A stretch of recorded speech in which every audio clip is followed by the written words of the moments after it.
Hi, I'm Gary. This is the picture book that I wrote. It's John and the Dwarfs. Chapter 1. A Strange Dwarf. John was a big boy. He was friendly and warm. He always faces everything with a big smile, so everyone likes him. John had a dream since he was young, but he never told anyone. He hid his drum in the deepest of his heart, because he thought it was stupid. One day, John walked on the street as usual. Suddenly, he saw a dwarf squat in the corner of a big white house. He was so shocked because dwarfs are mysteries that even just a legend. John was surprised but also scared, so he just stood there and don't know what to do. When he realized that there weren't any other people could saw the dwarf, he started getting real scared.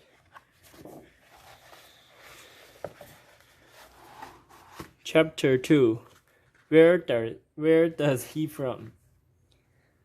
But once he ready to run away, the dwarf started talking.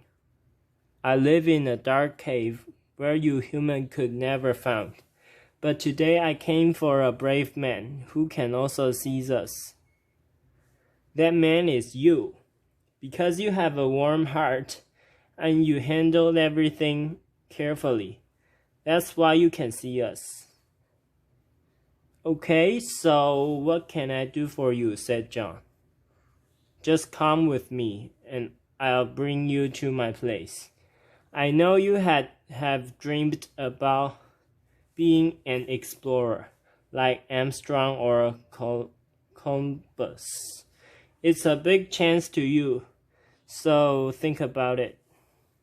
Oh my, I don't know how you knew that. I had never told anyone about my dream. But since you know it, I'll go and see. John followed the dwarf. They ran so fast and disappeared into the grass in the distance.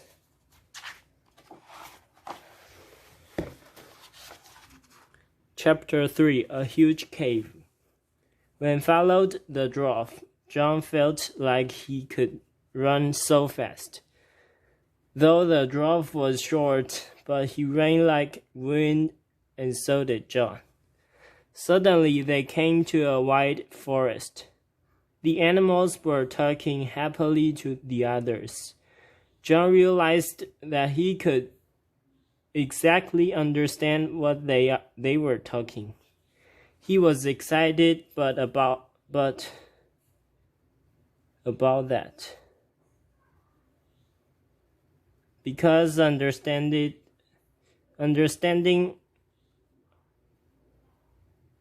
everything was part of explorers do.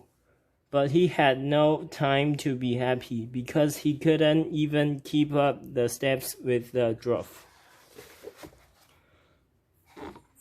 Finally, they stood behind a huge dark cave that John had never seen in his life.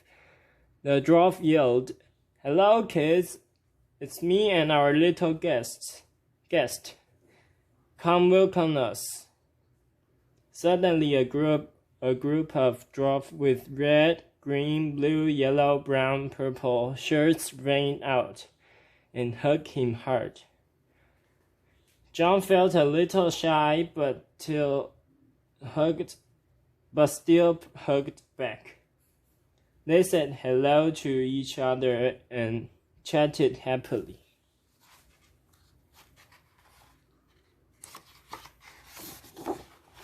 Chapter 4. Happy evening. John felt strange about the dwarfs.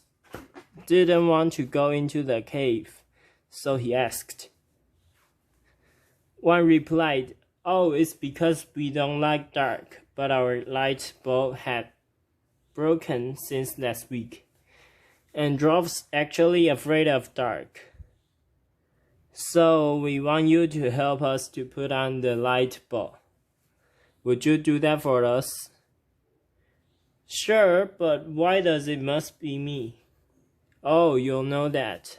But first, just eat. John ate so much that he couldn't even stand up. Chapter 5, Magic Lamp. When John finished eating, it was already night.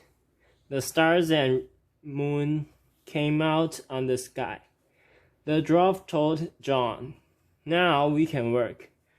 Dwarfs bring out a big, strange machine. Said, "It's the light bulb, but it's not the light bulb as you human. Its light is from the moon and the stars. You must lift it up to the sky." But we dwarfs were too short to do that. It'll always covered by the trees.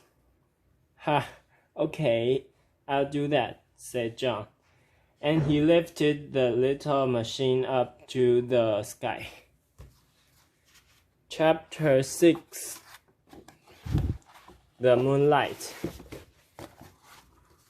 And since the machine touched the light, it started glowing, turned into gold. John was surprised and was so happy to see that. He laughed happily, and the dwarfs laughed happily too. They yelled together and put the machine light bulb into the cave. When John stepped into the cave, he was shocked again. There were about 10,000 books on the bookcase, and the cover of the books lined up into a big star. John cried. He had never seen such beautiful things, and warm soundings.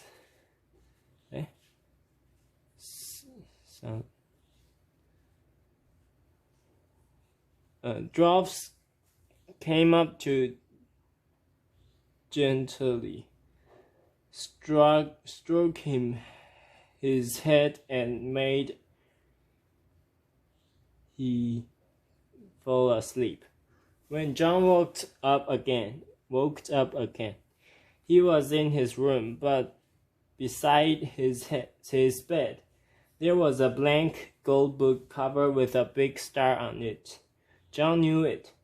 He knew it was the secret between him and the dwarfs, and he knew that he'll never see them.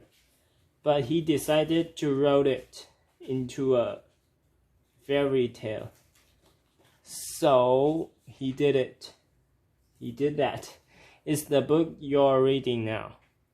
And his adventure career is about to begin.